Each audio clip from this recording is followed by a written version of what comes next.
Hello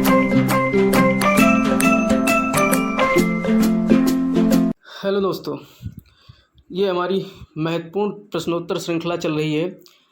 इस प्रश्नोत्तर श्रृंखला में आज हम लोग भारतीय संविधान की प्रथम पार्ट को देखेंगे। ये श्रृंखला 10 प्रश्नों की श्रृंखला है। इसमें बहुत ही महत्वपूर्ण प्रश्नों को समायोजित किया गया है। आपको प्रत्यक्ष और अप्रत्यक्ष रूप से परीक्षा हॉल में इनमें से प्रश्न दिखाई देंगे। तो चलिए हम लोग भारतीय संविधान की इस श्रृंखला के पहले भाग को देखते हैं। तो पहला प्रश्न है हमारा, 1919 के भारत शासन अधिनियम के निम्नलिखित में से कौन सी प्रमुख विशेषता या विशेषताएं हैं। ठीक है, तो इसमें 3 स्टेटमेंट दिए हुए हैं। प्रश्न बिल्कुल ऐसे ही पूछे जा रहे हैं आजकल। तो प्रांतों की कार्यकारिणी सरकार में द्वैध शासन की स्थापना की गई, यानी प्रांतों में द्वैध शासन की स्थापना की गई, सीधे सीधे यही कह रहा है, तो बिल्कुल सही है। मुसलमानों के लिए पृथक सांप्रदायिक निर्वाचक मंडलों की व्यवस्था की गई, तो ये बिल्कुल गलत है। ये व्यवस्था कब की गई थी? 1909 के अधिनियम में। केंद्र द्वारा प्रांतों को विधायनी शक्ति का हस्तांतरण किया गया, ये बिल्कुल सही है। तो पहला और तीसरा कूट यहाँ पर सही है। तो इसमें सी वाला होगा, पहला और तीसरा। यहाँ पर हम लोग देख लेते हैं व्याख्या। भारत शासन अधिनियम 1919 ब्रिटिश संसद के द्वारा पारित अधिनियम था, जिसका उद्देश्य भारतीय शासन में भारतीयों की भागीदारी को बढ़ाना था। ठीक है, इस अधिनियम को भारत सचिव एडविन मांटेगू और लॉर्ड चेम्सफोर्ड के कार्यकाल में पारित किया गया था, यानी इसीलिए इसको मांटेग्यू चेम्सफोर्ड सुधार भी कहा जाता है। ठीक, इस अधिनियम के द्वारा राज्यों में द्वैध शासन की स्थापना की गई और ऐसे प्रत्येक राज्य में राज्य के प्रशासन को 2 श्रेणियों में बांटा गया, आरक्षित और हस्तांतरित। इस प्रकार हस्तांतरित विषयों के संबंध में केंद्र द्वारा प्रांतों को विधायनी शक्ति का हस्तांतरण किया गया, तो इसीलिए इसमें केंद्र द्वारा प्रांतों को विधायनी शक्ति का हस्तांतरण भी किया गया। और जहाँ तक मुसलमानों की पृथक सांप्रदायिक निर्वाचन व्यवस्था का प्रश्न है, तो ये प्रावधान 1909 के अधिनियम में ही कर दिया गया था। 1919 के अधिनियम में यह व्यवस्था न केवल जारी रही बल्कि इसे और बढ़ा दिया गया। सिखों, यूरोपियों, भारतीय ईसाइयों यानी एंग्लो इंडियन के लिए और ईसाइयों और एंग्लो इंडियन के लिए, इनके लिए भी विस्तारित कर दिया गया, यानी सिख के लिए बढ़ा दिया गया, यूरोपियों के लिए बढ़ा दिया गया, भारतीय ईसाइयों के लिए बढ़ा दिया गया और एंग्लो इंडियंस के लिए भी इसका विस्तार कर दिया गया। तो और देखिए यहाँ पर जो द्वैध शासन प्रांतों में लगाया गया था 1919 के अधिनियम में, इसे 1935 में जाकर के हटा दिया जाता है और केंद्र में द्वैध शासन स्थापित किया जाता है 1935 के अधिनियम में, ये भी ध्यान रखना है। अगला प्रश्न हमारा दूसरा है, किसने कहा था संविधान सभा कांग्रेस थी और कांग्रेस भारत था। तो ये ग्रेनविले ऑस्टिन महोदय ने कहा था। ये वाला ऑप्शन सही है, इसमें इसको जो है ध्यान रखना। तो ये संविधान सभा कांग्रेस थी और कांग्रेस भारत था, ये वक्तव्य पद्मश्री पुरस्कार प्राप्त जो है, इनको पद्मश्री मिला था, इतिहासकार ग्रेनविले ऑस्टिन का कथन था ये। उनकी पुस्तक का नाम भी है द इंडियन कॉन्स्टिट्यूशन, ये किताब भी लिखी है ऑस्टिन ने। ठीक, तो ये ध्यान रखना। निम्नलिखित में से कौन संविधान प्रारूप समिति के सदस्य थे। अब प्रारूप समिति जो थी जिसके अध्यक्ष कौन थे बताओ, सोचो जल्दी से। B.R. अम्बेडकर, बिल्कुल सही कहा, B.R. अम्बेडकर थे। तो B.R. अम्बेडकर सहित 7 लोगों की एक समिति थी, तो उसमें N. गोपाल स्वामी भी शामिल थे और अल्लादी कृष्ण स्वामी अय्यर शामिल थे।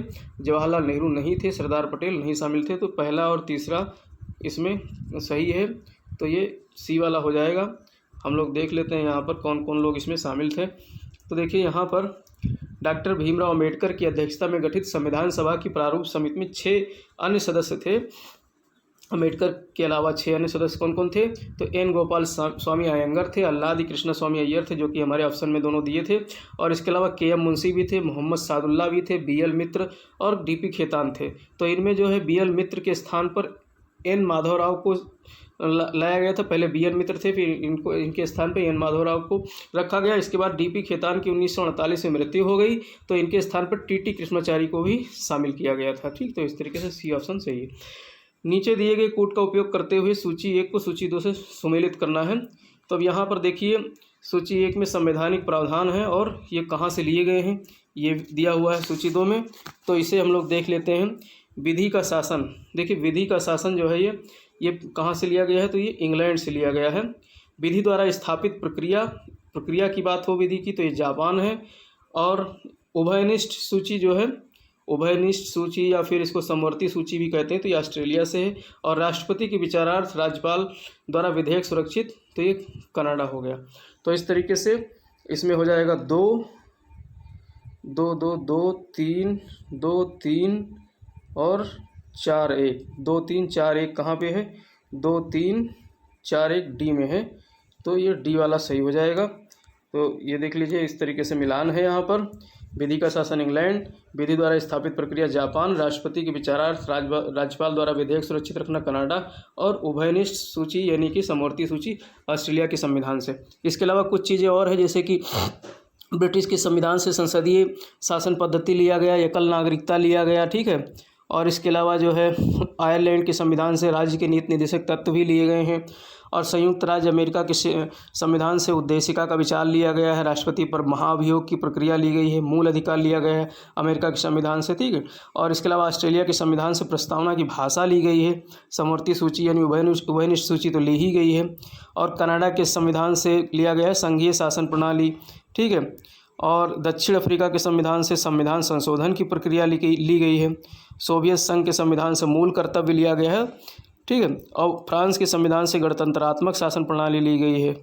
और आपात उपमन लिया गया है जर्मन के वीमर संविधान से लिया गया है। तो इस तरीके से ये कुछ चीज़ें थीं जो हमने बता दिया यहाँ पर आपको।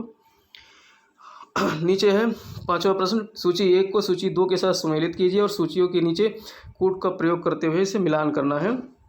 तो इसमें देखिए ये अनुच्छेद 54 जो है, अनुच्छेद 54 किससे है, तो ये भारत के राष्ट्रपति के निर्वाचन के बारे में दिया है अनुच्छेद 54 में।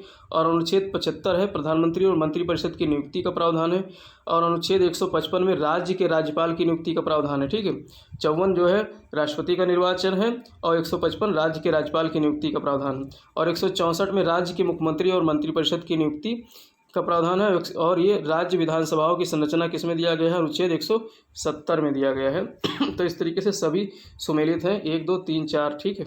तो इस तरीके से ये सुमेल हो गया, इसमें वही चीज़ दिया है। अगला प्रश्न है 6वां प्रश्न है, इसमें भी सुमेल करना है। देखिए किस तरीके से सुमेलन से प्रश्न आते हैं। अब यहाँ पर संविधान की अनुसूची दी गई है और संविधान की अनुसूची दी गई है और उसके बाद में उसमें विषय दिए गए हैं, कौन कौन से विषय है जो है संविधान की किस अनुसूची में है। तो यहाँ पर देखिए ये सीरियल से जो है 4था विषय है, फिर 6वां षष्ठम यानी 6वां विषय है, फिर अष्टम विषय और अष्टम अनुसूची और नवम अनुसूची। तो इसमें कौन कौन से विषय हैं, चौथे विषय में और चतुर्थ विषय में जो है ये राज्यसभा के बारे में दिया गया है। चौथे में क्या है, चौथे अनुसूची में इसमें राज्यसभा का है। और इसके अलावा आपका नवा भूमि सुधार है, नवा भूमि सुधार है। तो डी का 1 कहाँ पर है, डी का 1 यहाँ 2 जगह मिल रहा है, ठीक है। और 6ठा जो है और चतुर्थ आपका राज्यसभा, तो ये सी वाला ऑप्शन हो जाएगा। 3 4 तो 1, तो नवा भूमि सुधार हो गया। और भाषा जो है किसमें है, भाषा आपका 8वीं अनुसूची में है, ठीक है। भाषा 22 भाषाओं के बारे में 8वीं अनुसूची में है। और 6ठी अनुसूची जो है ये जनजातीय क्षेत्र है। 5वीं और 6वीं अनुसूची जनजातीय क्षेत्र है, जिसमें 5वीं अनुसूची में जनजातीय क्षेत्रों का और 6ठी अनुसूची में किन जनजातीय क्षेत्रों का है, तो AM TM है, AM और TM, असम, मिजोरम, त्रिपुरा, मणिपुर। तो इनके जो है प्रशासन की बात की गई है जनजातीय क्षेत्रों की। तो इस तरीके से इसका ऑप्शन हो जाएगा। इसका पूरा वीडियो जो है आपको अनुसूचियों का, इसका लिंक इस डिस्क्रिप्शन में दिया जा रहा है, वहाँ से आप देख लेना। इसका एक वीडियो बनाया गया है, तो इसका सी ऑप्शन हो जाएगा।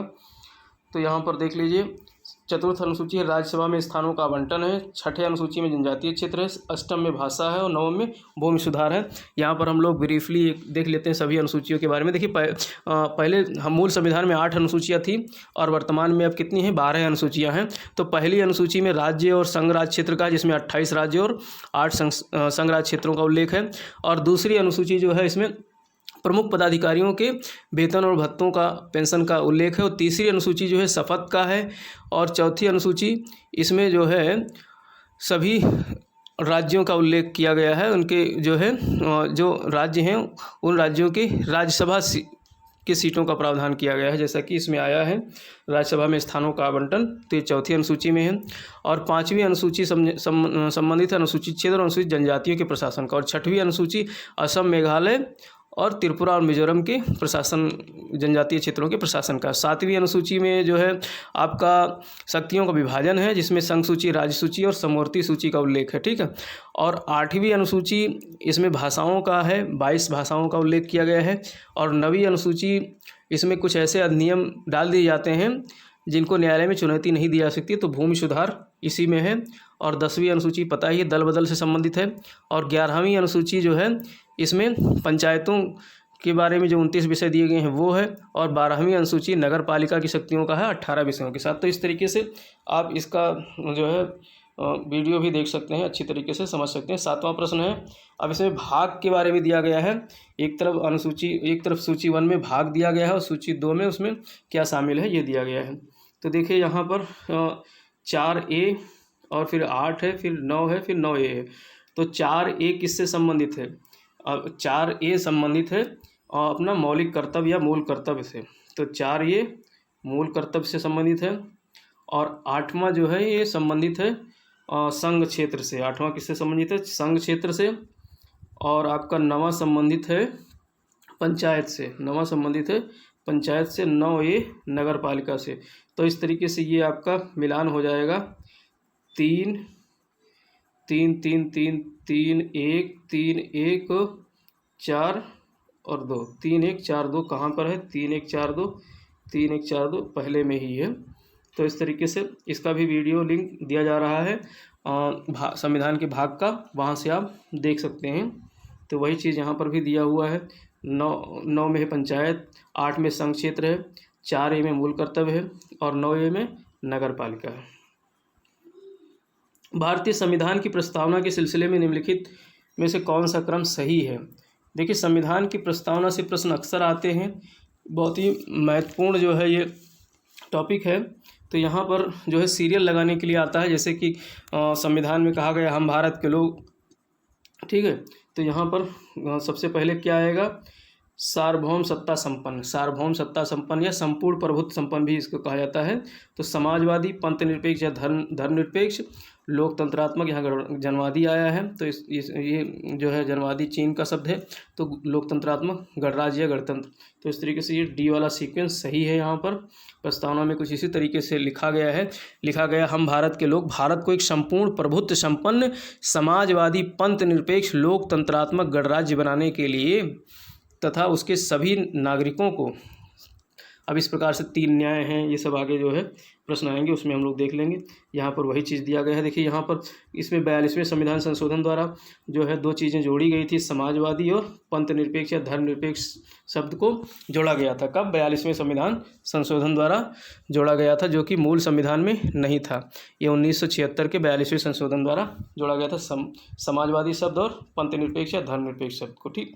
तो ये अब यहाँ पर भारत के संविधान के आमुख का लक्ष्य उसके सभी नागरिकों के लिए क्या सुनिश्चित करना है? उसके सभी नागरिकों के लिए सुनिश्चित करना है सामाजिक तथा आर्थिक न्याय। देखिए 3 प्रकार के न्याय कहा गया, सामाजिक, आर्थिक और राजनीतिक न्याय। एक न्याय और है, तो 3 प्रकार के न्याय हैं। विचार तथा व्यक्ति की स्वतंत्रता, तो 5 प्रकार की स्वतंत्रताओं का यहाँ पर जिक्र किया गया है। इसमें कौन कौन से विचार है, अव्यक्ति है, विश्वास है, धर्म है और उपासना की स्वतंत्रता। तो 5 प्रकार की स्वतंत्रताओं का उल्लेख है। और अवसर की समानता, यानी समानता की बात की गई है। तो 2 प्रकार की समानता है, प्रतिष्ठा और अवसर की समानता जो है, ठीक। और इसके अलावा जो है व्यक्ति की प्रतिष्ठा या गरिमा, ये भी संविधान में उल्लेख है। तो इस तरीके से चारों सही है इसमें। तो ये डी वाला ऑप्शन सही हो जाएगा। वही चीज़ यहाँ पर दिया हुआ है, देख लेना। अब बात करते हैं लास्ट प्रश्न की। भारत की संघात्मक संरचना का मुख्य उद्देश्य इसकी बहुआयामी विविधताओं में से एक राष्ट्र का निर्माण करना और राष्ट्रीय एकता को संरक्षित करना था। बिल्कुल सही है। जो संघात्मक संरचना, यानी भारत जो है राज्यों का संघ है, मतलब एक तरीके से संघात्मक व्यवस्था बनाई गई है। केंद्र को बहुत सशक्त बनाया गया है, जिससे कि राज्यों की संरचना जो है, संघ की संरचना है, राज्य उससे बढ़े रहें संघ से। तो इसका मुख्य उद्देश्य क्या था? बहुआयामी विविधताओं में से राष्ट्र का निर्माण करना एक प्रमुख जो है वो है। तो ये बिल्कुल सही कथन है। और कारण क्या है, विविधताओं के समंजन से एक सशक्त न कि कमज़ोर भारतीय राष्ट्रीयता का निर्माण हुआ है। और जो विविधताओं का समंजन किया गया है तो इससे एक सशक्त भारतीय राष्ट्रीयता का निर्माण हुआ है, कमज़ोर नहीं बल्कि। तो इसलिए कारण और कथन की व्याख्या करता है, इसलिए इसमें देखते हैं कौन सा है। ए और आर दोनों अपने आप में सत्य हैं और आर ए की सही व्याख्या करता है, तो बी वाला ऑप्शन सही होगा। ठीक, यहाँ पर कुछ व्याख्या भी देख लेते हैं। कथन और कारण दोनों सत्य है, कथन का की सही व्याख्या करता है। भारतीय संविधान के अनुच्छेद 1 के तहत भारत राज्यों का संघ है, जिसमें अब 28 राज्य है, ये पुराना आंकड़ा है, और 8 संघ राज्य क्षेत्र हैं। तो संघात्मक संरचना में शक्तियों का बंटवारा संघ तथा राज्यों के मध्य किया गया है। संघ को राज्यों की तुलना में अधिक शक्तियां प्रदान की गई हैं। ठीक है, इसलिए जो है संघ जो है बहुत केंद्र क्या है, शक्तिशाली है। तो भारत की संघात्मक संरचना का मुख्य उद्देश्य उसकी बहुआयामी विविधताओं में से एक राष्ट्र का निर्माण करना और राष्ट्रीय एकता को संरक्षित करना है, जिसके कारण विविधताओं के समंजन से एक सशक्त भारतीय राष्ट्र का निर्माण हुआ है। ठीक, तो ये इस तरीके से 10 प्रश्नों की ये पहली श्रृंखला पूर्ण होती है। इसी प्रकार से हम इसकी दूसरी कड़ी लेकर के कल उपस्थित होंगे, और तब तक आप लोग वीडियो को देखते रहिए और लाइक कीजिए, शेयर कीजिए दोस्तों को, और ज़्यादा से ज़्यादा कमेंट कीजिए, जिससे कि हमारा उत्साह बढ़ा रहे और हम इसी तरीके से महत्वपूर्ण प्रश्नों की श्रृंखला लेकर के डेली हाजिर होते रहें। तब तक के लिए जय हिंद, जय भारत।